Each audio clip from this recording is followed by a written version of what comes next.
Hey guys, welcome back to the channel. Today we're going to do some chainsaw maintenance and swap the blades out, get some fuel stuff going, and get it ready for chainsaw milling.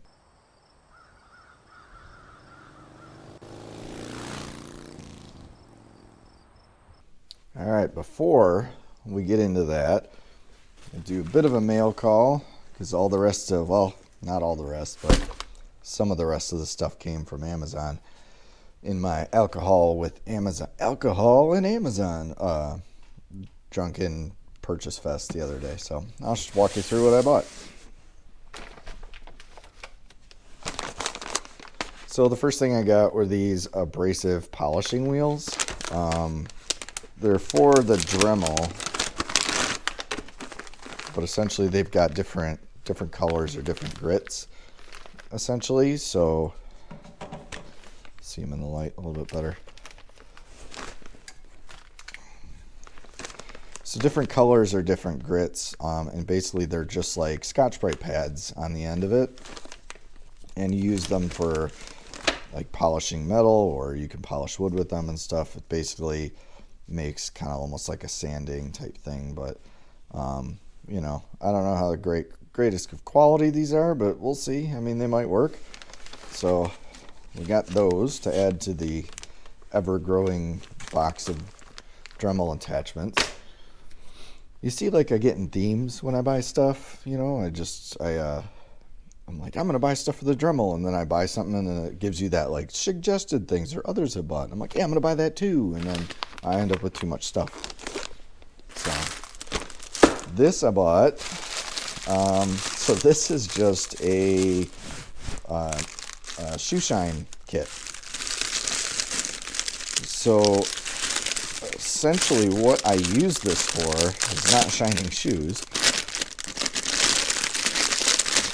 but I use this for carving. I mainly had one of these. I used so like when I carved those figurines and stuff, you know, the little guys that I did, I would use something like this brush, and as you're carving it, it kind of gets like the little fuzz and furs off as you're brushing it. But this thing has gotten dirty and it's kind of wearing down. So I saw looking for a new shoe shine brush. This one's a little bit softer too, so you can kind of get in a little bit more detail. But then I found these that came with it, these like little small handheld ones, and I could fit this in my pouch a lot nicer. That was the problem with that other one, is it was too big. I couldn't fit it in the pouch, but this one I probably could, or even put it on the outside or something. So instead of getting one, I now have three. So maybe I should start shining my shoes. And then I don't know what else they gave you in here. I mainly bought it for the brushes, but this looks like some kind of suede cleaning block. Don't know what that is, but you know, maybe I can learn. And then like a kind of a leather handheld for like buffing probably your shoes. Don't know that I'll ever use that, but you know, I got it now, so how about that? What else? So these are essentially nail files, but they're not made for filing your nails. They're actually made for sanding. So yeah, like this is gonna come off here. Oh, maybe it will. Oh, like a piece of tape holding that. And of course there are like a million packs in here. But let's see. Let me open one. Don't need that. There we go. So essentially what these are, it's essentially a nail file, but it's got a little bit of flex to it, and then it's got like a kind of a coarse side and a finer side, and you can use it for, you know, when you're going in to kind of sand things, you can get around like convex curves and things a little bit easier, and just that little bit, you know, it takes off some good material. So it's an expendable thing, so I bought 1,000,000 of them, you know. Because why not? You know, could have bought 4 of them and been fine, but we've got enough to last quite a while. Then you kind of saw these in the Burl video, but they're essentially just a bunch of mixing cups. So small little 10-ounce mixing cups with like measurements if you're doing like 4-to-1 or 6-to-1 ratios and stuff of mixing. But I'll use them for like putting oils and paints and things in, so I can stop spraying and spray paint lids. I'm still gonna spray and spray paint lids, but these have little lids with them and stuff. So could have bought 10 of them. It would have lasted me months, but instead I bought 100 of them. So I will never need mixing cups for quite a while. And then this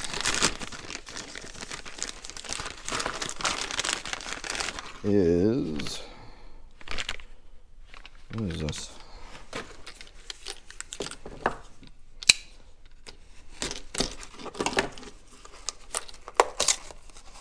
It's a very weird box. Oh, I don't know, it's legit like that. But these are hand kind of forged square nails. So made for kind of a decorative nail. I bought these because I've got an idea to remake a bench dog. So in a future video, I'm going to remake a bench dog with some kind of decorative nails. These won't actually be useful, like used as an actual nail, but they'll be more of a decorative piece in it. So now that I ripped this box all to hell, I'm going to figure out where I'm going to put these. All right, so that's it for this week's rendition of Alcohol with an Amazon. So we'll see what comes next. There are still more things coming. Yeah, Jack Daniels and Amazon. Not a good combo. But I did get a lot of cool stuff. Side note tangent. Can I just say I am obsessed with these like storage boxes from Harbor Freight. They're like dirt cheap, and I'm like just putting everything in them lately. So I made this one for all the Dremel stuff. I put those polishers in it that I just got, but like it's so easy now. I need something for the Dremel. I used to have those kits where you'd have to like pull the little thing out, all the little plastic holders that held all the bits in. It was a big pain in the butt, like especially when your fingers are cold in the winter. Everything's here, everything's separated. All the sanding discs in the various grits that I, the most common ones I use, I put a lot of. The smaller ones, I'm never going to use a 600 that much. So they're there. I've got all my little drums, all my polishing stuff with polishing compounds, all my carving bits, my sanding flap discs, little wire brushes and things, cut off wheels, little polishers, like just cool. And then it's so easy to just, lock it up and stack it. I just put all the nails that I just bought. Those square nails are in this box hardware kit that I've got. So I've got that one and that one. The leather kit that I just put together. And then this is just like random bolts and screws and nails and things. So like they're building up, so I need to I want to just buy a ton of these, and I'll buy like a ton of them and just have like a shelf somewhere that I can just like pull them and slide them out real easy and see what everything is, and then have everything just stored nicely in there. Because I'm using like I don't know if I've ever showed you this or not. I may have. So like currently all my screws and nuts and bolts, I have in old baby formula containers. So I keep them in this closet, and I've got, they're 2 deep, most of them, and I just got them labeled, with various things, washers and finished nails, dry anchors and stuff. I've got my wood burning kit up here, which I want to convert to a larger one. These wool like all this stuff is just all my extra, hardware and stuff. Like I want to convert them all to that. And I want to eventually get rid of these cabinets and have like a nice rack. I'll build a rack out of plywood or something where I can they're all individual little shelves, and those can just slide in and be like super nice and clean, neat storage. It'd be awesome. Let's get to work on the chainsaw.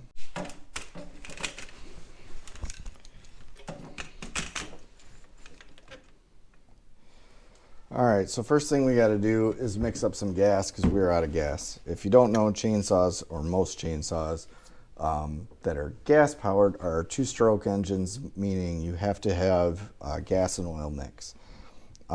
If you're not using your chainsaw like every single day, you're kind of weekend warrior like me, just get a little, like I think this is a 1 gallon. Yeah, 1 gallon gas can. It's the easiest to mix. Get a 1 gallon gas can right on the side, or just know this is my two-stroke one. And then you can get these little 2-cycle bits of oil, and these just literally just dump in, hopefully, yeah. So they come in the seal, you basically dump it in and then fill up a gallon of gas. It's the easiest mix ever, right? You don't have to worry about measuring or anything, you know, if you've never done that type of stuff before. So essentially, open up the seal, dump that in. So it's just oil, right? So with a normal 4-stroke engine, like your lawnmower engine, for example, or your car engine, that's called a 4-stroke engine. The reason why is it takes 4 cycles of up and down for the piston to cycle through and get oil. But essentially what it means is there's an oil pan. As far as our oil is concerned, there's usually an oil pan underneath the motor that the crank can turn through, and there's an oil pump, and it helps push oil through the engine to lubricate it. A 2-stroke is usually a lot less parts, and there is no like area for oil in a 2-stroke engine, so it lubricates the piston by that fuel. So there's actually oil in the fuel that you're running the engine on. That's what lubricates the engine, and that's why usually 2-stroke engines like weed whackers, chainsaws, and things, you'll see when they're running, it has like smoke coming out of it, like a gray smoke. That's actually the oil burning off. So that was a quick and dirty explanation, but that's why we're putting oil in our gas.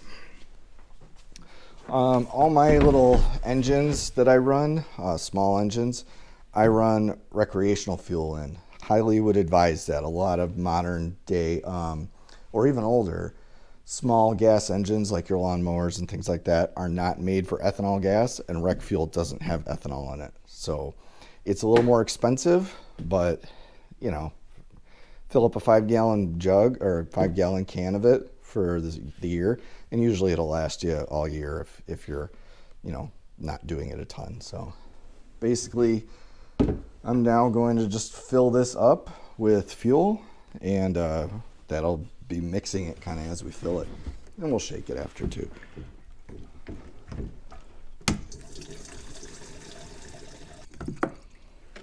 Check where we're at.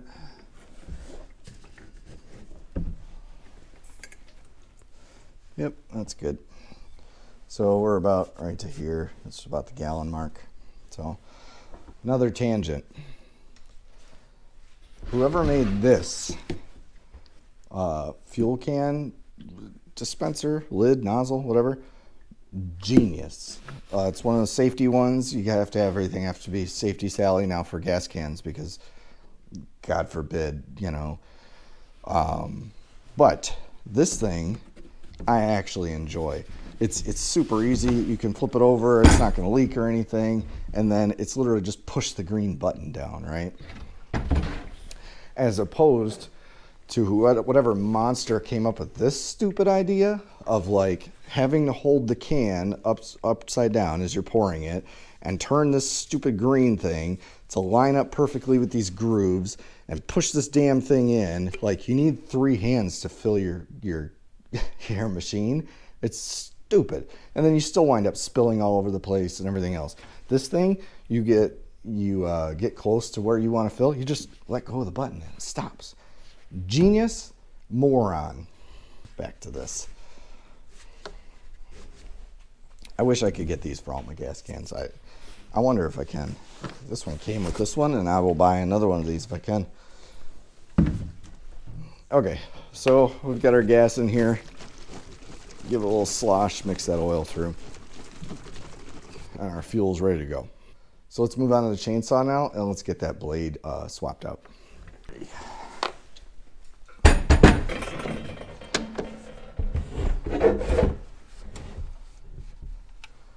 All right, so now we get this process of getting this off. These are welded on, so that means the bolts to loosen that are up here. That's gonna be fun. How the hell did I get this thing in here? Wrench.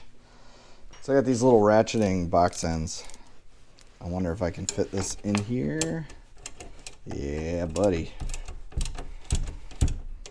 Wrong way.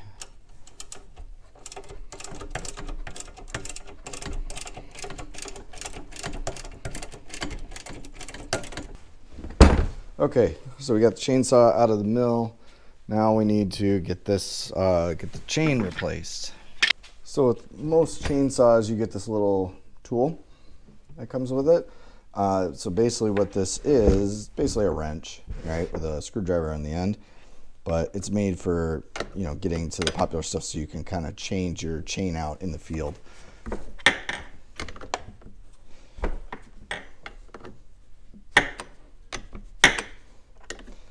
So loosen those up a little bit, come in here, there's a screw, at least on these. So every chainsaw is a little bit different where their tensioner is, but this screw up here is what puts tension on this chain. So you want to loosen that up a little bit. See, that loosens up. You can kind of pull it and loosen. Then we'll come in here and take these nuts off. Trying to find where you can see it. There we go. Doing stuff is fine, but doing it while trying to film it where you guys can see everything, not so easy. Gotta work the angles, you know. All right, so those nuts off, put those to the side. There's a cover here. This pulls right off. And that reveals your chain and your bar. It's a lot of chain or gunk under here. We're going to clean that out and make sure that's all good to go. But essentially, you can slide your bar back a little bit. We'll take the bar off. And then so most chainsaws that are decent will have a which way the blade goes, right? And it'll show you which way the chain goes. There is a direction on the chain, so make sure when you put it on, it's the right way. If it's not, you're gonna know it pretty quick because it's just gonna make sawdust and not chips. So essentially you wanna pull this off and replace it with a new sharp blade. So I've got hooks over here with a bunch of blades where I can hang my dull ones and get a fresh sharp one. So basically, instead of sharpening in the field, they do make like files and things where you can sharpen the chains in the field. I just basically get like 10 blades. I'll sharpen them all at once. And then I can kind of rotate through those throughout the year. And then at the end of the year, if I've gone through 10 blades, I'll take it, you know, get them, sharpen them all at once. All right, so in this case, we want the blade to go on like this. But before we put this on, I am going to clean out all this junk. Well, it's not junk, it's sawdust mixed with oil, but we're going to clean it out because I like smooth operating machines. He's a smooth operator. So let's get that clean.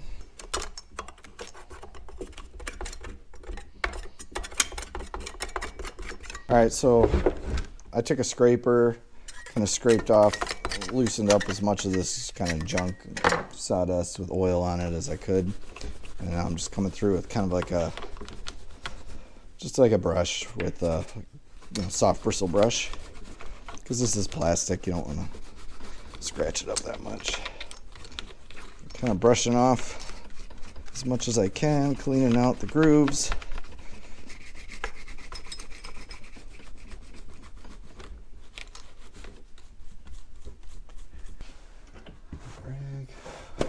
Clean it.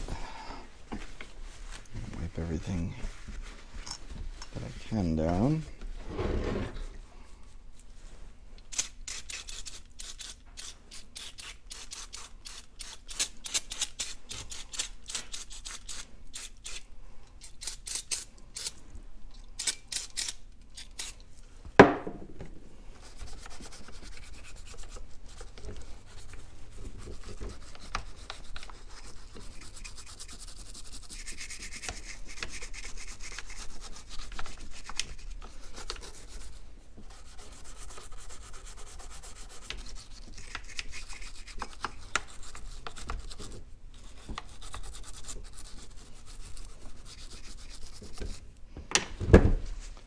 So I don't know if they make a cleaner or use Simple Green or something. It is oil in here, so you know you don't have to degrease it completely, but I like spray a little brake parts cleaner in there just to kind of clean out all of these little holes and inlets in here.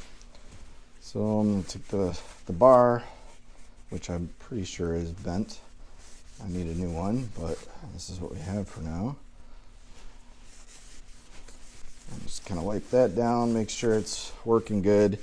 At the end of the bar, there's a little like a gear in here. So basically the chain rides inside this and spins. Just make sure that that's spinning freely.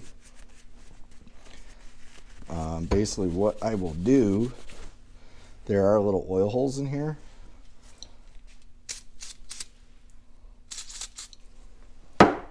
So I'll clean those out, and then I'll put a little oil in there just to make sure that that's going to continue to spin nice and free. I'll just put some 3-in-1 in here for now. A little oil, spin that a few times. It's already loosening up, I can feel it. There we go. Okay. A little bit of oil in there, we're ready to go back together. So make sure that your blade is going in the right direction. These are the teeth it rides on. These are the actual blades. So these teeth kind of go in those around that little wheel. And you want to kind of set them in the groove of the bar. Get your chain in place. Kind of put a little bit of tension on the bar, and then put your cover on. Keep tension on the cover with your hand, and then kind of snug these nuts down a little bit. Do not tighten them down right just yet.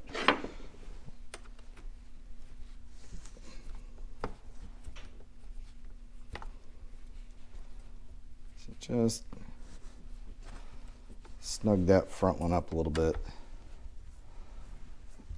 or the back one, either one. Just kind of snug it a little bit, and then give it a kind of a half turn off. So that should be still kind of loose in there. Then come in here and tighten up your chain. So this right here is what tightens the chain up. Just put your tool in there and just turn a little bit. And basically you're looking for to be able to pull down a little bit, and it pops back into place with some tension, maybe a little bit tighter than that. You don't want to be able to see the tops of the kind of teeth that it rides in. You want it to be right around maybe like there. So these tighten pretty quick, so half turn, check it. Right, getting a little bit better.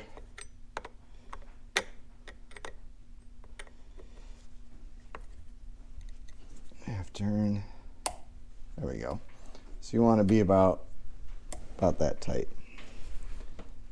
So can you see that well? So you see how I pull down on it, and I can't really, if I really crank on it, I can see the top of the teeth, but just moderate pressure, pulling it down. You're not gonna skip the chain in the middle of the process. So once you get it that tight, come in here and tighten these down. These do not have to be just crazy tight. You just want to bounce back and forth and kind of snug them up. So now flip the saw back around, and you'll see most chainsaws have 2 ports. The larger one is usually for your fuel, and your smaller one is for your bar oil. So just like the fuel needs oil, this chain is constantly running at a high rate of speed. It's going through a lot of friction. You want to make sure that the oil gets on the bar to keep it cooler and make it operate better.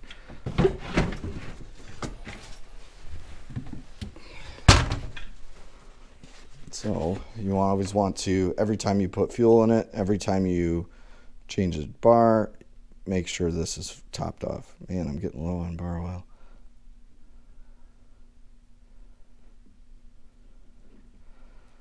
Real low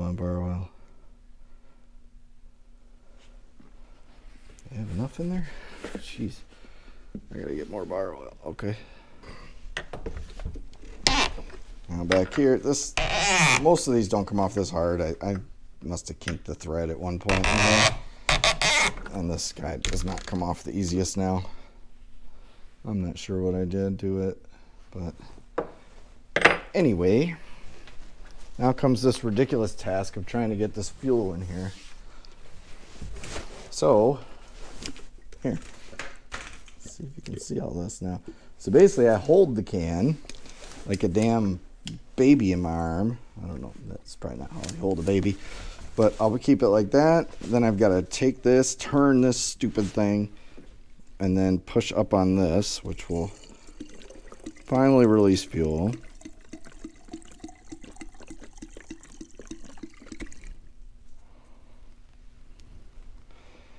And overfilled slightly, because it happens every damn time with this can. And then put your lid back on. Chainsaw's ready to go. Okay, so that's all for today. Quick video on just how to change your chainsaw blade, how to give some maintenance, how to put fuel in it, oil it, all that stuff. You know, for advanced people, you guys know how to do this, but you know, this is for the beginner who's wanting to try to do this in his backyard, hasn't maybe worked with a chainsaw very much. Like I said, there's other chainsaws and ways to do it, but this is the most common. They're usually all about the same. So with this, you can probably figure out how to do yours. But you know, from there, you're good to go, and you can throw your chainsaw up in there and act like the Texas Chainsaw Massacre Killer or whatever you want to do, and go start cutting some wood.